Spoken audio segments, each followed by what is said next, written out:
finir aujourd'hui pour notre méditation.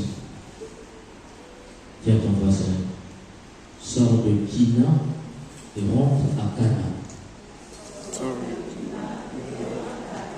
Très bien. Ce que nous pouvons retenir aujourd'hui, le Christ t'invite à sortir de Kina pour rentrer à Cana. Mes chers frères et sœurs, dans l'évangile, Jésus raconte une parabole. Et cette parabole, on voit que le maître, il a appelé les gens, il a donné le même salaire. Ceux qui ont commencé depuis le matin et ceux qui ont commencé à la fin de la journée, tous ont reçu le même salaire. Mais il se passe un problème. Ceux qui ont duré le poids du jour et la chaleur ne sont pas contents. Pourquoi? Parce que ce maître-là a donné le même salaire à tout le monde. C'est-à-dire que ceux qui ont travaillé pendant 8 heures et ceux qui ont travaillé 1 heure ont eu le même salaire. Et ceux qui ont travaillé toute la journée ne sont pas contents. Pourquoi ils ne sont pas contents? Et pourtant, chers frères et sœurs, s'ils ont travaillé, c'est parce qu'ils ont signé un contrat. Et le contrat qu'ils avaient signé voudrait que chacun leur reçoive une pièce. Mais ce roi a signé un autre contrat avec les autres pour une pièce également. Et il donne à chacun une pièce, sauf qu'il y a un groupe qui n'est pas content. Ils disent que pourquoi tu leur as donné le même salaire que nous? Ils ne méritent pas le même salaire. C'est ce qu'on appelle la jalousie. Parce qu'on a donné l'autre comme toi, tu n'es pas content, tu es jaloux. En fait, chers frères et sœurs, la jalousie, en hébreu, il y a 2 sortes de jalousie. La première jalousie, c'est ce qu'on a appelé Kina. Dis à ton voisin, la jalousie en hébreu, c'est Kina. Cette jalousie, chers frères et sœurs, c'est la jalousie humaine. On nous dit, notre Dieu est un Dieu jaloux. Mais la jalousie de Dieu n'est pas Kina. La jalousie de Dieu en hébreu, c'est Cana. Quand on dit Dieu jaloux, il faut entendre par là que c'est le Dieu de Cana. La jalousie de Dieu, c'est Cana. Mais notre jalousie à nous, c'est la jalousie Kina. Et Jésus te dit aujourd'hui, sors de la jalousie Kina pour rentrer dans la jalousie Cana. Donc sors de la jalousie des hommes pour rentrer dans la jalousie de Dieu. Parce que la jalousie de Dieu n'est pas la jalousie des hommes, et la jalousie des hommes n'est pas la jalousie de Dieu. La jalousie des hommes, c'est ce groupe-là, le premier groupe. On veut toujours avoir pour soi-même, et on veut avoir plus que les autres. C'est ça la jalousie humaine. Parce que l'autre a, comme je ne suis pas content. Il y a des gens qui sont mécontents, non pas parce qu'ils sont beaucoup, mais tout simplement parce que les autres ont les mêmes choses qu'eux. Est-ce que l'autre, s'il reçoit la même chose que toi, ça t'empêche d'être heureux? Pourquoi tu trouves ta joie comprimant les autres? Pourquoi tu trouves ta joie comprimant avoir plus que les autres? Et c'est parce qu'en toi, il y a une maladie qu'on appelle la jalousie humaine. Et cette jalousie, c'est ce qu'on appelle la possession maladive. Il y a des gens qui sont possessifs comme jamais. C'est-à-dire qu'ils veulent avoir tout pour eux-mêmes. Les gens qui nagent comme ça, ils nagent jamais comme ça. L'homme n'est pas fait pour nager comme ça. L'homme est fait pour nager un peu comme ça. Nage un peu comme ça pour donner aux autres. Cette jalousie est en train de tuer l'Église. Cette jalousie est en train de tuer nos familles. Et cette jalousie nous tue nous-mêmes. Nous disons que nous aimons Dieu, mais quel est l'amour que nous demandons de Dieu? Nous aimons Dieu dans la mesure où Dieu nous aime. Ce n'est pas notre amour qui est premier, mais c'est l'amour de Dieu qui est premier. Ça veut dire que notre amour pour Dieu est le reflet de son amour pour nous. Or, Dieu t'aime en te laissant la liberté. Dieu ne te possède pas. Parce que la jalousie de Dieu, chers frères et sœurs, c'est l'élévation de l'homme. Dis à ton voisin, la jalousie de Dieu, c'est l'élévation de l'homme. Donc quand tu entends Dieu est jaloux, il faut entendre par là que Dieu veut ton élévation. Dieu t'a créé pour l'élévation. Dieu t'a créé non pas pour demeurer sur la terre des hommes. Il t'a créé pour t'élever jusqu'au ciel. Et tant que tu ne t'élèves pas jusqu'au ciel, Dieu n'est pas content. Donc la jalousie de Dieu, c'est vouloir le bonheur de l'homme. Dieu est jaloux, c'est parce qu'il aime ton bonheur. Et quand tu n'es pas heureux, il n'est pas content. Or, notre jalousie, c'est voir les autres pleurer. Quand l'autre pleure, c'est diabolique. Dis à ton voisin, cette jalousie est diabolique.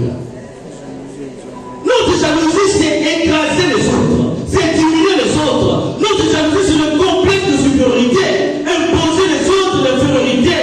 Non, la jalousie de Dieu, c'est vouloir l'élévation de l'homme. Voilà, il a élevé tout le monde au même moment. Il ne fait pas de distinction. Ceux qui ont travaillé pendant 8 heures, ceux qui ont travaillé 1 heure, Dieu les a élevés au même titre. Voilà la jalousie de Dieu. Il veut que tous ses enfants soient élevés au même titre. Or, chez nous, ce n'est pas comme ça. Chez nous, il faut qu'il y ait les uns, il faut qu'il y ait les autres. Or, Dieu, c'est l'égalité. Donc, tu aimes que dans la mesure où tu es jaloux comme Dieu et non jaloux comme les autres. Donc, il y a ton voisin, sort de la jalousie humaine. Voilà. Cette jalousie, vous voyez, aujourd'hui, ça tue beaucoup de couples. Il y a des femmes jalouses comme pas possible. Mais si tu jalouses ton mari de la jalousie humaine, c'est parce que tu n'as pas encore compris quelque chose d'essentiel. Une femme, c'est la confiance. Dis à ton voisin, une femme, c'est la confiance. Vous voyez, le foyer est donné entre les mains de qui? Entre les mains de la femme. Dis à ton voisin, le foyer appartient à la femme. Je veux une parenthèse. On dit mariage. Mariage, en latin, marianum, veut dire quoi? Il faut la matrice. La matrice, c'est qui? C'est la mère. Donc, on ne peut pas parler de mariage sans la femme. Pourquoi? Parce que le mariage, je dis le mariage est ouvert à la vie. Et qui donne la vie, c'est la femme. Donc, pour parler du mariage, il faut forcément la femme. Or, la femme ne peut pas donner la vie seule. Pour donner la vie, il faut un homme. Donc, ce qu'on entend là-bas, homme qui se marie, femme qui se marie, c'est la contradiction du mot mariage. Donc, on ne peut pas parler du mariage dès lors que c'est un homme qui va vers un homme. Il faut chercher un autre mot. Parce que le mot même mariage contredit ce que vous faites. Mais si le mariage appartient d'abord à la femme, c'est parce qu'elle donne la vie. Mais si tu donnes la vie, cela veut dire que tu es une forme de confiance. Alors pourquoi tu rentres dans la jalousie humaine? Pourquoi tu n'as pas confiance en ton mari? Pourquoi tu fouilles dans son téléphone? La curiosité entraîne le pleur.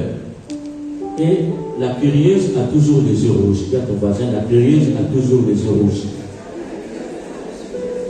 Donc quand tu veux toujours regarder dans son téléphone, qu'est-ce qui se passe? Tu auras les yeux rouges. Une femme, c'est la confiance. Parce que tu veux l'élévation de ton mari. Vouloir l'élévation veut dire quoi? Laisser ton mari un peu de paix. Laisse-lui se mouvoir un peu. Il ne faut pas garder ton mari pour toi-même.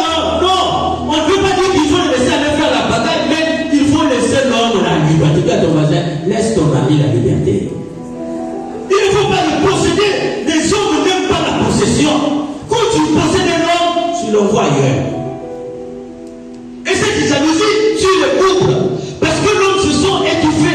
L'homme a besoin de la confiance. L'homme ne va vers une femme que pour chercher quelque chose qui lui manque. Qu'est-ce qui manque à l'homme? Est-ce que vous savez ce qui manque à l'homme? Aucun homme n'a la confiance en lui-même. Dis à ton voisin comme ça. Aucun homme n'a la confiance en lui-même. Quand tu ne te trompes pas, quand tu vois un homme, dis-toi que c'est un être qui n'a pas de confiance. Dieu n'est pas con. Dis à ton voisin, Dieu n'est pas con. Voilà. Dieu a créé l'homme. Il lui a donné tout sauf la confiance.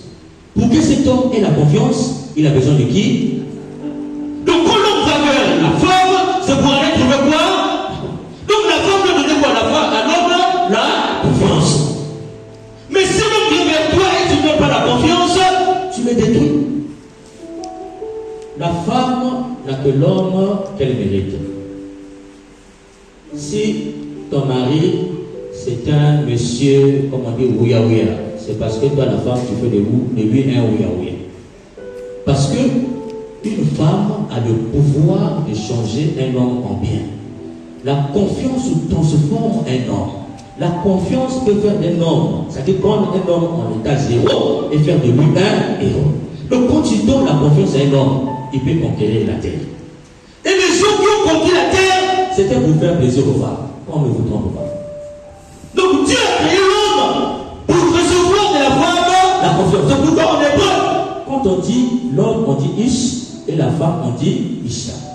Dieu a sorti de l'homme Isha. Pourquoi? Parce qu'il voulait que Isha, Ish, puisse trouver la confiance à Isha, chez Isha. Et toi, on dit, Dieu t'a tiré de l'homme. Il t'a fait de toi sa conseillère, sa confiance, sa joie, son bonheur. Alors l'homme vient vers toi parce que c'est un être malheureux, fais de lui un homme de bonheur. Mais tu ne peux pas faire de lui un homme de bonheur si tu es chaque fois jalouse. Et il y a des hommes aussi qui sont jaloux comme pas possible. C'est de la maladie. Donc chaque fois que la femme fait un tour dehors, elle doit vérifier avec elle et parler. On rentre un peu en retard du boulot, non? Il y a des hommes qui ont donné des heures à leur femme. Donc 19h, tu dois être à la maison. Mais lui-même, il rentre à 21h. Ça, c'est injuste. Qui a ton voisin, c'est injuste. Si toi-même tu es incapable d'être juste, n'impose pas à l'autre d'être juste.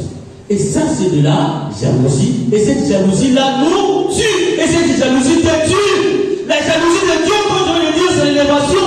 Tu aimes ta femme de la mesure où tu élèves ta femme. Est-ce que tu élèves ta femme? Est-ce que tu donnes plein pouvoir à ta femme? Est-ce que tu rends ta femme heureuse? La femme, le mouvement de la femme envers l'homme, c'est pour chercher quelque chose que lui manque. Quelle est cette chose qui manque à la femme? Dis à ton voisin, l'assurance. Aucune femme n'a de l'assurance en elle-même. Dis comme ça ton voisin. Si Dieu t'a créé, dis-toi que comme femme, tu n'as pas l'assurance. L'assurance, Dieu a donné à qui? Chez les hommes. Donc le mouvement de la femme vers l'homme, c'est le mouvement d'un être qui va chercher l'assurance. Et un homme est fait pour rassurer la femme. C'est pourquoi là où la femme n'est plus rassurée, son avenir devient incertain et elle a peur. C'est pourquoi beaucoup de couples se séparent. Parce que l'avenir devient incertain. C'est pourquoi beaucoup de femmes quittent le foyer. Parce que l'avenir est incertain. Tu es un homme qui ne rassure pas ta femme. Il faut rassurer la femme. Mais tu ne peux pas rassurer la femme dans la jalousie maladive. Donc dis à ton voisin, sors de cette jalousie-là. Et au niveau sociétal, on voit les hommes jaloux de leurs amis. Parce que l'ami a eu la promotion, tu es jaloux. Il y a des autres qui vont voir les marabouts pour empêcher les autres d'avancer dans la société. Il y a des autres qui vont consulter les témoins pour empêcher les autres d'avancer dans la société. Est-ce que tu es enfant de Dieu lorsque tu ne veux pas l'élévation des autres? Dieu te lève dans la mesure où tu élèves les autres. Si dans la société tu es incapable d'élever les autres, c'est parce que tu es imbibe dans la jalousie. Et cette jalousie freine aussi ton élévation. Si tu veux t'élever dans la vie, élève les autres. Mais tu ne peux élever les autres dans la mesure où tu n'es pas jaloux d'eux. Malheureusement, vous voyez les gens dans la société jaloux comme pas possible. Au travail, ne veut pas voir les autres prospérer. Quand on va négocier en bloc, toi si tu es directeur, tu vois que l'autre a reçu une promotion, tu ne veux pas. Il y en a qui vont parler mal des autres, c'est les responsables, comme si on leur envoie son salaire, c'est à toi qu'on va donner. On ne va pas donner son salaire sur toi, alors pourquoi tu es jaloux de ton frère? Ne sois pas jaloux de ton frère, fais-toi tout petit, et Dieu te grandit. Ne sois pas jaloux, ne sois pas jaloux de ton frère, fais-toi tout petit, et Dieu te grandit. Donc dis à ton frère, ne sois pas jaloux. Fais-toi tout petit et Dieu t'élèvera. Voilà. Un jour comme cela, il y avait un homme. Il avait des problèmes. Il était un chasseur, il est parti loin chasser. Et puis, les bêtes féroces l'ont dévoré, l'ont tué. Il avait 4 femmes. Et chacune de ces femmes avait un don particulier. La première femme avait le don de rêver des dangers. Et elle a rêvé que son mari était en danger. Donc, le matin, elle a averti les autres femmes que notre mari est en danger. La deuxième femme avait le pouvoir de voir où se situe le mari. Et donc, elle rentre en transe et découvre que le mari est à telle distance. La troisième femme avait la capacité de tenir les autres et de disparaître avec eux dans une vitesse éclair et d'arriver là-bas. Donc elle a pris les autres femmes, elle a disparu avec elles. Les quatre sont arrivés à l'endroit où se trouvait leur mari. Et la quatrième femme avait le pouvoir de ressusciter. Et donc elle a ressuscité le mari. Les quatre avec leur épouse sont revenus à la maison. La première femme dit, moi je ne peux plus partager le mari avec vous. Parce que c'est moi qui ai eu la vision. Si je n'avais pas eu la vision, il devait déjà pourrir.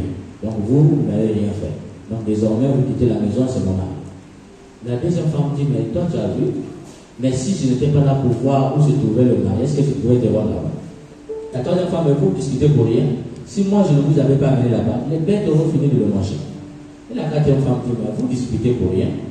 C'est moi qui l'ai ressuscité. Si je n'étais pas là, il était déjà mort. Je devais faire quoi? Donc c'est mon mari, je vous chasse de la maison. Donc le problème était tellement grave qu'aucun sage sur la terre n'arrivait à régler le problème. Et les quatre avec leur mari sont arrivés chez Dieu. Ils ont dit à Dieu, vraiment essaie de régler ce problème. Et Dieu constate que le problème est très grave. À qui appartient le mari? Et puis, la première femme a donné sa version. La deuxième aussi a donné, la troisième, la quatrième a donné sa version. Dieu regarde et dit, mais tout cela est arrivé à cause de l'homme. Pourquoi? Mais si tu avais pris une seule femme, comme je t'avais recommandé, est-ce que tu devrais te retrouver dans ces problèmes? Et il dit à Dieu, mais Seigneur, si je n'avais pas quatre femmes, je serais déjà mort. C'est celle-là qui m'a ressuscité. C'est celle-là qui a transmis les autres. C'est celle-là qui a su où j'étais. C'est celle-là qui a eu la vision. Je serais déjà mort. Elle a dit oui, mais tu es parti chasser loin, chercher beaucoup d'animaux. Pourquoi? Parce que tu avais quatre femmes à nourrir. Si tu avais une seule femme à nourrir, est-ce que tu allais te déplacer, aller si loin pour chercher beaucoup de choses à nourrir tes femmes? Tu n'allais pas retrouver ces animaux-là là-bas et ils n'allaient pas te tuer. Si tu es parti loin, c'est parce que tu n'as pas compris quand j'ai dit un homme, une femme. Donc dis à ton voisin, un homme, une femme. Voilà. Donc il y a des gens aujourd'hui qui vous disent la polygamie est source de jalousie. Dis à ton voisin, la polygamie est source de jalousie. Voilà. Un homme appartient à une femme. Aucun homme peut aimer toutes les femmes de la même manière. Même dans l'islam, lorsqu'on dit si tu peux épouser une, deux, trois, quatre. C'est comme ça dans l'islam. C'est ce que dit le Coran. Mais vous savez que même le Coran interdit. On ne vous lit pas la suite. Que dit la suite? Mais si tu ne peux les satisfaire de la même façon, prends une seule femme. Ça, la suite, on ne vous lit pas. Qui peut satisfaire quatre femmes de la même façon? Quel est cet homme sur la terre qui peut satisfaire quatre femmes? Donc, indirectement, Mahomet, qu'est-ce qu'il a fait? Il a interdit la polygamie. Parce qu'aucun homme, dans la vérité, ne peut satisfaire quatre femmes à la fois. Allez dans ce groupe-là et écoutez, vous allez vous rendre compte que c'est des groupes problématiques, il y a beaucoup de problèmes là-bas. C'est parce que les gens se contentent de ne pas parler. Mais si chacune peut parler là-bas, on va vous dire que vraiment c'est compliqué ici. Et il y a toutes sortes de palabres là-bas. Voilà où nous conduit la jalousie humaine. Si il y a la jalousie aujourd'hui, c'est parce que tu es fidèle. Donc, toi aussi qui es un homme, on ne voit pas ta femme dans cette jalousie maladive. Donc reste avec ta femme. Dis à ton voisin, reste avec ta femme. Ça t'éviterait de rentrer dans la jalousie qui n'a. Nous sommes faits pour la jalousie Cana, la jalousie de Dieu qui est l'élévation de l'autre. Mais est-ce que tu peux laisser l'autre aller prendre une autre femme pour le lever? Est-ce que tu peux lever deux êtres à la fois? Non, tu es incapable. Dieu t'a fait pour élever une seule femme. Dis à ton voisin, Dieu t'a fait pour élever une seule femme. Il y a des femmes aussi qui sont infidèles. Donc dis à ton voisin, Dieu t'a fait pour élever un seul homme. Ton homme, tu n'as pas encore fini de le rendre milliardaire, tu veux déjà élever notre homme. Non, c'est une contradiction. Il faut faire de ton mari un millionnaire. Dis comme ça à ton voisin, fais de ton mari un millionnaire. C'est ta mission. Mais si tu te contentes, c'est-à-dire que si tu es capable de rendre ton homme heureux, ce n'est pas un autre homme que tu dois rendre heureux. Alors pourquoi cette jalousie maladive qui nous détruit aujourd'hui? Et pour finir, chers frères et sœurs, pour te dire que cette jalousie qui est en toi, où chaque fois, c'est-à-dire que tu es soupçonneuse, qui est soupçonneuse, contredit la nature de Dieu. Dieu n'aime pas les soupçonneurs, ton voisin, Dieu n'aime pas les soupçons.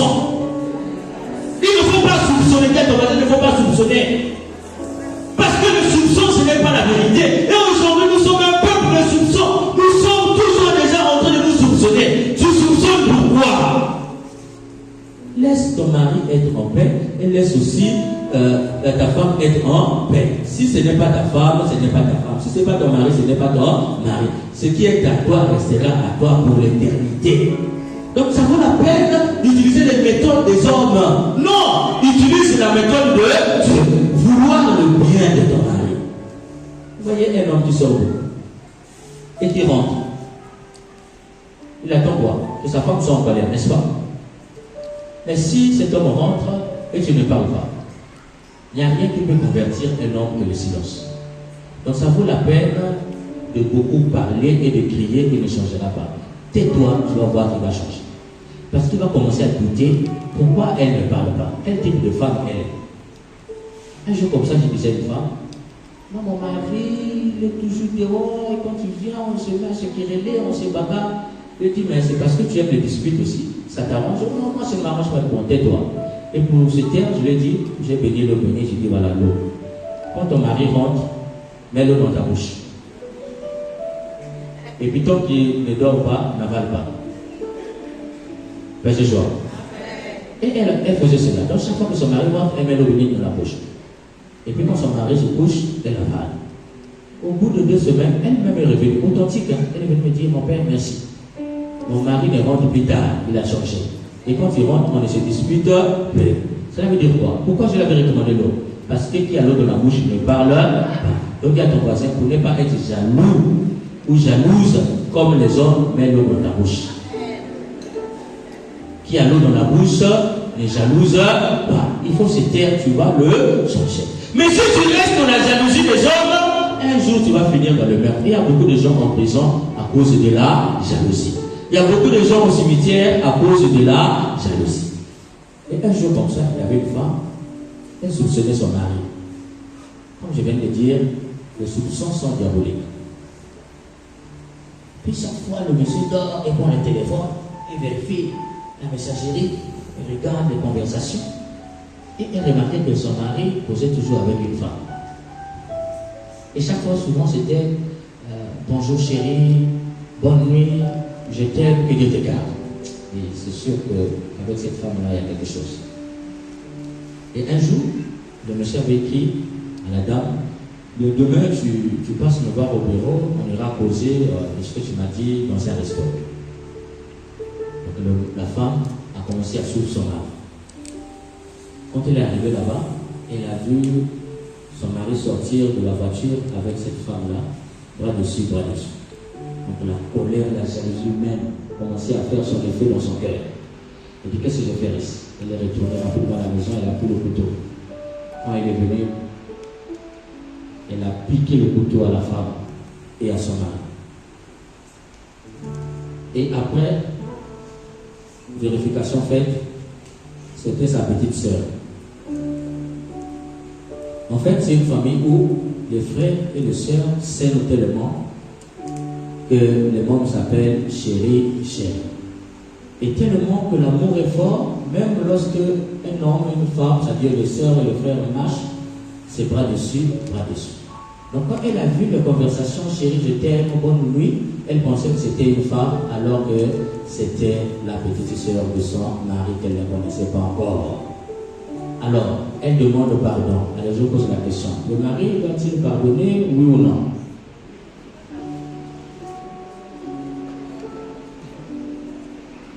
Pardonner alors qu'elle a déjà attenté à la sœur qui porte des cicatrices indélébiles dans son corps.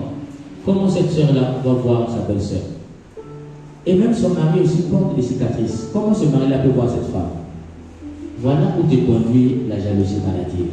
Un jour, tu vas te retrouver en train de poser des actes que tu vas regretter. Dis à ton voisin, dans la jalousie maladive, il y a le regret. Pour ne pas regretter, rentre dans la jalousie de Dieu. Dis à ton voisin, rentre dans la jalousie de Dieu. Et cette jalousie, c'est l'élévation de l'autre. Cette jalousie, c'est la liberté de l'autre. J'aime l'autre, non pas pour que l'autre devienne comme moi. Non, j'aime l'autre pour que l'autre soit ce que Dieu a voulu qu'il soit.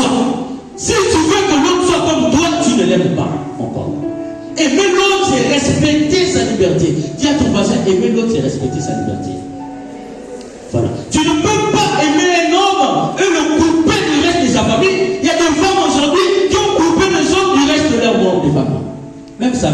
lui doit venir voir son fils. Est-ce que ça c'est de l'amour? Tu as aimé cet homme, tu l'as trouvé avec une famille, pourquoi tu veux couper cet homme de sa famille? Tu as aimé cette femme, tu l'as trouvée dans une famille, pourquoi tu veux couper cette femme du reste de sa famille? Et toi qui es belle-mère, pourquoi tu veux posséder ton fils pour toi-même? C'est de la jalousie. Pourquoi tu jalouses ta belle-fille? Tu as aimé ton fils, tu l'as mis au monde et tu donnes ton fils aux autres pour que les autres aussi puissent aimer. Mais si tu empêches ta belle-fille d'aimer ton fils, c'est parce que tu es dans une maladie qu'on appelle la jalousie. Et cette jalousie, c'est la possession maladie. Donc toi qui es belle-mère, toi qui es beau-père, n'envie pas ton fils jusqu'à ce point, ne jalouse pas ton fils jusqu'à ce point. Nous allons donc demander à l'Esprit Saint, frères et sœurs, pour ne pas que la jalousie maladie tue nos familles, tue l'Église, que nous rentrons dans la jalousie de Dieu. Donc dis encore à ton voisin, sors de Kina, rentre à Cana. Et je fais un rêve que ici, à partir de maintenant, personne d'entre nous ici restera encore dans la maladie et la jalousie humaine. Nous allons tous et toutes ici rentrer dans la jalousie de Dieu, vouloir l'élévation des autres. Et tant que l'autre n'est pas élevé, on ne va pas se laisser faire. Et on ne va pas abandonner de prier et de faire le bien pour que les autres soient élevés. Que l'Esprit Saint mette dans notre cœur la jalousie de Dieu pour que nous-mêmes nous soyons élevés en élevant les autres au nom du Père et du Fils et du Saint-Esprit. Amen.